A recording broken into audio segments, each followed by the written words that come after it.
ರೇಷ್ಮೆ ಅವರು ನಮ್ಮ ಜೊತೆ ಲೈವ್ ನಲ್ಲಿದ್ದಾರೆ. ರವೀಂದ್ರ ರೇಷ್ಮೆ ಅವರೇ, ಈಗ ದಕ್ಷಿಣ ಭಾರತದ ಎಲ್ಲ ರಾಜ್ಯಗಳ ಪ್ರಶ್ನೆ ಇರೋದು, ನೀವು ಅಭಿವೃದ್ಧಿಗೆ ಮಾಡೆಲ್ ಆಗಿ ಗುಜರಾತ್ ಅನ್ನು ತೋರಿಸ್ತೀರಾ, ಮತ್ತೆ ಅದಕ್ಕೆ ಹೆಚ್ಚಿನ ಅನುದಾನ ಕೊಡ್ತೀರಾ. ಮತ್ತೊಂದು ಉತ್ತರ ಪ್ರದೇಶ ಮತ್ತು ಬಿಹಾರ ಅತಿ ಹೆಚ್ಚು ಅನುದಾನವನ್ನ ಪಡೆದುಕೊಳ್ತಾ ಇರೋ ರಾಜ್ಯಗಳಿವು. ಯಾಕೆ ತಾರತಮ್ಯ ಮಾಡ್ತೀರಿ, ನಾವೇನ್ ತಪ್ಪು ಮಾಡಿದ್ವಿ ಅಂತ. ಜೊತೆಗೆ ಅವರು ಹೇಳ್ತಾರೆ, 100 ರೂಪಾಯಿ ನಾನು ಕೊಟ್ರೆ ನನಗೆ ಸಿಗ್ತಾ ಇರೋದು 12 ರಿಂದ 13 ರೂಪಾಯಿ, ಇದು ನ್ಯಾಯನಾ ಅಂತ. ನೋಡಿ, ಎರಡು ಪ್ರಸಂಗಗಳನ್ನ ಇಲ್ಲಿ ನೆನಪಿಸ್ಲಿಕ್ಕೆ ಬಯಸ್ತಾನೆ. ಹುಬ್ಬಳ್ಳಿ ಹೊರವಲಯದಲ್ಲಿ ರಾಷ್ಟ್ರೀಯ ಹೆದ್ದಾರಿಯ ಅಗಲೀಕರಣದ ಕಾರ್ಯಕ್ರಮಕ್ಕೆ ಚಾಲನೆ ಕೊಡಬೇಕಾಗಿತ್ತು. ಸಿದ್ದರಾಮಯ್ಯನವರ ಸರ್ಕಾರ ಇತ್ತು. ಡಾಕ್ಟರ್ ಎಚ್ ಸಿ ಮಹದೇವಪ್ಪನವರು PWD ಸಚಿವರಾಗಿದ್ರು, ನಿತಿನ್ ಗಡ್ಕರಿ ಅವರು ಉಪಸ್ಥಿತರಿದ್ರು. ಅವತ್ತು ತುಂಬ ಹೃದಯದಿಂದ ಡಾಕ್ಟರ್ ಮಹದೇವಪ್ಪನವರು ನಿತಿನ್ ಗಡ್ಕರಿ ಅವ್ರನ್ನ, ಕೇಂದ್ರ ಸರ್ಕಾರವನ್ನ ಅಭಿನಂದಿಸಿದ್ರು. ಅವರ ದೂರದರ್ಶಿತ್ವ ಎಂಥದ್ದು ಅಂತಂದ್ರೆ, ಅವ್ರು ಯಾವತ್ತೂ ರಾಜಕೀಯವಾಗಿ ಪಕ್ಷಭೇದ ಮಾಡ್ದೇನೆ ಅವ್ರು ನಮಗೆ ಪ್ರೋತ್ಸಾಹ ಕೊಡ್ತಿರೋದ್ರಿಂದ ಮುಂದಿನ 5 ವರ್ಷಗಳಲ್ಲಿ ಕರ್ನಾಟಕ ಇಡೀ ರಾಷ್ಟ್ರದಲ್ಲಿ ಅತಿ ಉದ್ದದ ರಾಷ್ಟ್ರೀಯ ಹೆದ್ದಾರಿ ಇರೋ ರಾಜ್ಯ ಅನ್ನೋ ಒಂದು ಹೆಗ್ಗಳಿಕೆಯನ್ನು ಪಡ್ಕೊಳ್ತಾ ಇದೆ. 13,500 ಕಿಲೋಮೀಟರ್ನಷ್ಟು ಉದ್ದದ ರಾಷ್ಟ್ರೀಯ ಹೆದ್ದಾರಿ ಕರ್ನಾಟಕಕ್ಕೆ ಬರ್ತಾ ಇದೆ ಅಂತ ಅಂದ್ಬಿಟ್ಟು ಇದೇ ಮಹದೇವಪ್ಪನವ್ರು ಮಾತಾಡಿದ್ರು. ಮತ್ತೊಂದು ಉದಾಹರಣೆ ಕೊಡ್ತಾನೆ. HK ಪಾಟೀಲ್ರು ಗ್ರಾಮೀಣಾಭಿವೃದ್ಧಿ ಮತ್ತು ಪಂಚಾಯತ್ ರಾಜ್ ಸಚಿವರಾಗಿದ್ರು.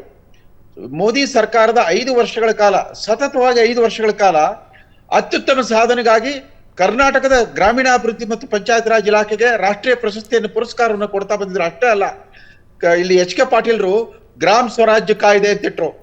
ಅದನ್ನ ಅನುಸರಿಸಿಬಿಟ್ಟು ರಾಷ್ಟ್ರ ಮಟ್ಟದಲ್ಲಿ ಪ್ರತಿ ವರ್ಷ ಜೂನ್ ತಿಂಗಳಲ್ಲಿ ಗ್ರಾಮ ಸ್ವರಾಜ್ ದಿವಸ ಅಂತ ಆಚರಿಸಲಿಕ್ಕೆ ಶುರು ಮಾಡಿದ್ರು ಮೋದಿ ಅವರು. 3ನೇ ಉದಾಹರಣೆ, ಇಲ್ಲಿ ರಮೇಶ್ ಕುಮಾರ್ ಅವರು ಆರೋಗ್ಯ ಸಚಿವರಾಗಿದ್ದಾಗ ಕರ್ನಾಟಕ ಆರೋಗ್ಯ ಭಾಗ್ಯ ಅನ್ನೋ ಸ್ಕೀಮ್ ಅನ್ನ ತಂದ್ರು. ಆಗ ಕೇಂದ್ರದಿಂದ, ಕೇಂದ್ರ ಆರೋಗ್ಯ ಇಲಾಖೆಯ ಅಧಿಕಾರಿಗಳನ್ನ ಕರ್ನಾಟಕಕ್ಕೆ ಕಳಿಸ್ಕೊಟ್ಬಿಟ್ಟು ಕರ್ನಾಟಕ ಆರೋಗ್ಯವನ್ನ ಅನುಸರಿಸಿಬಿಟ್ಟು ಆಯುಷ್ಮಾನ್ ಭಾರತ ಯೋಜನೆಯನ್ನು ತಂದ್ರು. ಈ ರೀತಿ ತಾರತಮ್ಯ ಮಾಡಬೇಕು, ತುಳಿಬೇಕು ಅನ್ನೋ ಆ ತರದ ಸಂಕುಚಿತ ದೃಷ್ಟಿಕೋನ ಇದ್ರೆ ಕರ್ನಾಟಕ ರಾಜ್ಯವನ್ನ ಪ್ರೋತ್ಸಾಹಿಸ್ತಾ ಇರಲಿಲ್ಲ. ದೌರ್ಭಾಗ್ಯವಶಾತ್ ಕರ್ನಾಟಕದ ಕಾಂಗ್ರೆಸ್ಸಿಗರು ಯಾರು HK ಪಾಟೀಲ್ರ ಬಗ್ಗೆ, ರಮೇಶ್ ಕುಮಾರ್ ಬಗ್ಗೆ ಅವತ್ತು ಯಾರು ಮೆಚ್ಚುಗೆ ಮಾತಾಡ್ಲಿಲ್ಲ. ಅವ್ರು ಪರಸ್ಪರ ಹಸು ಏನೋ ಮತ್ತೊಂದು ಸಂಕುಚಿತ ದೃಷ್ಟಿಕೋನ ಗೊತ್ತಾಗ್ತಾ ಇಲ್ಲ.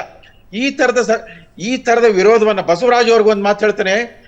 ಸ್ವತಃ ಕೆಂಗಲ್ ಹನುಮಂತಯ್ಯನವರು ಏಕೀಕರಣಕ್ಕಾಗಿ ಹೋರಾಡ್ತಾ ಇದ್ದಾಗ ತಮ್ಮ ಕುಲಬಾಂಧವರಿಂದ ದಕ್ಷಿಣ ಕರ್ನಾಟಕದ ಒಕ್ಕಲಿಗರಿಂದ ವಿರೋಧವನ್ನು ಎದುರಿಸ್ಬಿಟ್ರು. ನೀವ್ ಯಾಕೆ ಏಕೀಕರಣ ಅಂತ ಒತ್ತಾಯಿಸ್ತಾ ಇದ್ದೀರಾ?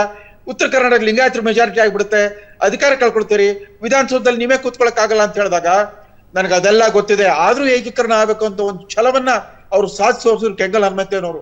ಕೆಂಗಲ್ ಹನುಮಂತಯ್ಯನವರೊಬ್ಬ ಅಂತ ಒಬ್ಬ ಮೇಧಾವಿಯಲ್ಲಿ ಇವತ್ತು ರಾಮನಗರ ಜಿಲ್ಲೆ ಹೊಡಿತೀವಿ, ಸೋ ದಟ್ ನಾವು ಕನಕಪುರದಲ್ಲಿ ಎಕರೆ ಲೆಕ್ಕದಲ್ಲಿ ನಾವು ಭೂಮಿ ಮಾರಾಟ ಮಾಡ್ಬೇಕಾಗಿಲ್ಲ, ಸ್ಕ್ವೇರ್ ಫುಟ್ ಲೆಕ್ಕದಲ್ಲಿ ಭೂಮಿ ಮಾರಾಟ ಮಾಡ್ಬೋದು ಅಂತಾರ. ಇಂಥ ಕೆಟ್ಟ ಲೆಕ್ಕಾಚಾರದ ರಾಜಕಾರಣಿಗಳು ಕರ್ನಾಟಕವನ್ನು ಮುನ್ನಡೆಸ್ತಾ ಇದ್ದಾರೆ. ಆಮೇಲೆ ಈ ಪ್ರತಿಭಟನೆಯ ಅಸ್ತ್ರ ಇದೆ ಅಲ್ಲ, ಬಹಳ ತಪ್ಪಿದು. ಅಧಿಕಾರಸ್ಥ ರಾಜ್ಯ ಸರ್ಕಾರಗಳು ಬಂದ್ಬಿಟ್ಟು ಪ್ರತಿಭಟನೆ ಮಾಡ್ತಿದಾರಲ್ಲ, ಇದೊಂದು ಕೆಟ್ಟ ಮೇಲ್ಪಂಕ್ತಿಯನ್ನು ಹಾಕ್ತಾ ಇದ್ದಾರೆ. ಕರ್ನಾಟಕ ಮಾಡೆಲ್ ಬಹಳ ನೆಗೆಟಿವ್ ಮೇಲ್ಪಂಕ್ತಿ ಆಗ್ತಾ ಇದೆ. ರಾಂಗ್ ಪ್ರೆಸಿಡೆಂಟ್, ಇದು ಮಾಡಬಾರ್ದಾಗಿತ್ತು. ನಿನ್ನೆ ದಿಲ್ಲಿಯಲ್ಲಿ ಕೂಡ ತಮ್ಮದೇ ಒಡ್ಡೋಲಗವನ್ನು ಕೂಡಿಸ್ಕೊಂಡ್ಬಿಟ್ಟು ನಮ್ಮ ಮುಖ್ಯಮಂತ್ರಿ ಅವರು ಬಳಸಿದ ಭಾಷೆ, ಅವರು ಮಂಡಿಸಿದ ಆಲೋಚನಾ ಕ್ರಮ, ಅದು ರಾಷ್ಟ್ರದ ಐಕ್ಯತೆ ಮತ್ತು ಸಮಗ್ರತೆಗೆ ಧಕ್ಕೆ ಬರುವಂತದ್ದು ತೀರಾ ವಿಷಾದದಿಂದ ಹೇಳ್ಬೇಕು. ಇವತ್ತೇ ನಿನ್ನೆ ಪ್ರತಿಭಟನೆ ಮಾಡಿರೋದು ತಪ್ಪು ಅಂತ ರೇಷ್ಮೆ ಅವರು ಹೇಳ್ತಾ ಇದ್ದಾರೆ.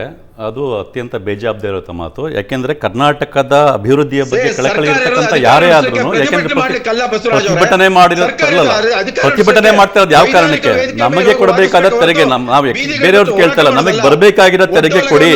ಇದರಿಂದ ನಮಗೆ ಇಲ್ಲಿ ತನಕ ಬರಬೇಕಾಗಿರೋಷ್ಟು ತೆರಿಗೆ ಬರದೇನೆ ಅದರಿಂದ ಕರ್ನಾಟಕ ರಾಜ್ಯದ ಅಭಿವೃದ್ಧಿಗೆ ತೊಂದರೆ ಆಗಿದೆ ಅನ್ನೋ ಕಾರಣಕ್ಕೆ ಕಳಕಳಿಯಿಂದ ಪ್ರತಿಭಟನೆ ಮಾಡ್ತಾ ಇರೋದು ಅಷ್ಟೇ ಹೊರತು ಇದು ಬೇರೆ ಯಾವುದೋ ಕ್ಷುಲ್ಲಕ ಕಾರಣ ಮಾಡ್ತಾ ಇರತಕ್ಕಂಥ ಪ್ರತಿಭಟನೆ ಅಲ್ಲ. ಮೊದಲನೇದು. ಎರಡನೇದು, ನಿರ್ಮಲಾ ಸೀತಾರಾಮನ್ ಅವರು ಪಾರ್ಲಿಮೆಂಟ್ ಒಳಗಡೆ ಹೇಳ್ತಾರೆ, ಅನುಕರಿಸ್ತಾ ಇದೆ ಕರ್ನಾಟಕ. ನಿನ್ನೆ ಪ್ರತಿಭಟನೆ ಮಾಡೋದೇನಿದೆ, ಇದನ್ನ ಯಾರು ಬಿಜೆಪಿ ಅವರೇ ಆಗಿದ್ರು ಇನ್ಯಾರೇ ಆಗಿದ್ರು ಪ್ರತಿಭಟನೆ ಮಾಡಲೇಬೇಕಾಗಿತ್ತು. ಇದಕ್ಕೆ ಮೇಲ್ಪಂಕ್ತಿನ ಒಂದು ಮಟ್ಟಕ್ಕೆ ಯಡಿಯೂರಪ್ಪನವರೇ ಹಾಕೊಟ್ಟಿದ್ದಾರೆ. ಯಾಕಂದ್ರೆ 2020ರಲ್ಲಿ ಪ್ರವಾಹ ಬಂದಿದ್ದಾಗ ಪ್ರಧಾನಮಂತ್ರಿಯವರ ಮುಂದೆ ತುಮಕೂರಿನ ಸಭೆಯಲ್ಲಿ ನಮಗೆ ಪ್ರವಾಹ ಪರಿಹಾರ ಸರಿಯಾಗಿ ಕೊಟ್ಟಿಲ್ಲ ಅಂತ ಹೇಳ್ಬಿಟ್ಟು ಯಡಿಯೂರಪ್ಪನವ್ರು ಕೇಳಿದ್ದಾರೆ. ಇದನ್ನ ಅರ್ಥ ಮಾಡ್ಕೋಬೇಕು. ಅವ್ರು ಕಳಕಳಿಯಿಂದ ಕೇಳಿರೋದು ಅದು ಸರಿ. ಇವತ್ತು ಇನ್ನೂ ಕೊಡದೇ ಇರೋದ್ರಿಂದ ಪ್ರತಿಭಟನೆ ದಾರಿ ಬಿಟ್ಟರೆ ಬೇರೆ ದಾರಿ ಇರಲಿಲ್ಲ. ಒಂದು. ಎರಡನೇ ವಿಷಯ, ನಿರ್ಮಲಾ ಸೀತಾರಾಮನ್ ವಿಷಯ ಪದೇ ಬರ್ತಾ ಇದೆ. ಏನಂತ, ನಾವು ಯಾವ ತೆರಿಗೆಯನ್ನು ಬಾಕಿ ಉಳಿಸ್ಕೊಂಡಿಲ್ಲ, ಫಿನಾನ್ಸ್ ಕಮಿಷನ್ ಏನು ಹೇಳಿದೆಯೋ ಅದ್ರ ಪ್ರಕಾರ ಕೊಟ್ಟಿದ್ದೀವಿ, ಅದಕ್ಕೆ ಬದ್ಧರಾಗಿರಬೇಕಾಗ್ತದೆ ನಾವು. Whatever the recommendations of finance commission we have to follow it, we have followed it ಅಂತ ಹೇಳಿದ್ದಾರೆ. ಯಾರು? ನಿರ್ಮಲಾ ಸೀತಾರಾಮನ್ ಅವರು ಪದೇ ಉಚ್ಚರಿಸಿದ್ದಾರೆ ಅದನ್ನ. ಆದರೆ ವಾಸ್ತವ ಏನು ಅಂತಂದ್ರೆ 2020ರಲ್ಲಿ 15 ಫಿನಾನ್ಸ್ ಕಮಿಷನ್ ತನ್ನ ರಿಪೋರ್ಟ್ ಅನ್ನು ಕೊಟ್ಟಾಗ ಕರ್ನಾಟಕ ಒಟ್ಟು ತೆರಿಗೆ ಪಾಲಿನಲ್ಲಿ 14 ಫಿನಾನ್ಸ್ ಕಮಿಷನ್ ಅಲ್ಲಿ ಕರ್ನಾಟಕಕ್ಕೆ 4.72% ಕೊಡಬೇಕು ಅಂತಿತ್ತು. ಅದನ್ನ 15 ಫಿನಾನ್ಸ್ ಕಮಿಷನ್ 3.64%ಗೆ ಇಳಿಸ್ತು. ಇದರಿಂದ ಕರ್ನಾಟಕಕ್ಕೆ ಅನ್ಯಾಯ ಆಯಿತು.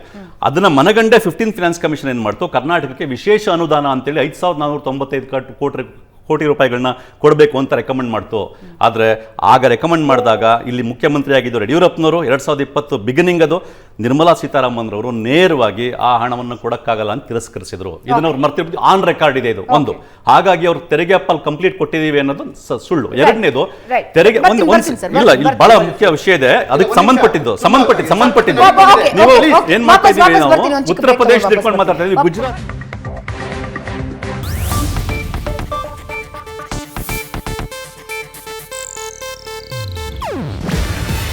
ಇದು ಏಷ್ಯಾನೆಟ್ ನ್ಯೂಸ್ ನೆಟ್ವರ್ಕ್ ಪ್ರಸ್ತುತಿ. ನೀವು ನೋಡ್ತಿದ್ದೀರಾ ಏಷ್ಯಾನೆಟ್ ಸುವರ್ಣ ನ್ಯೂಸ್.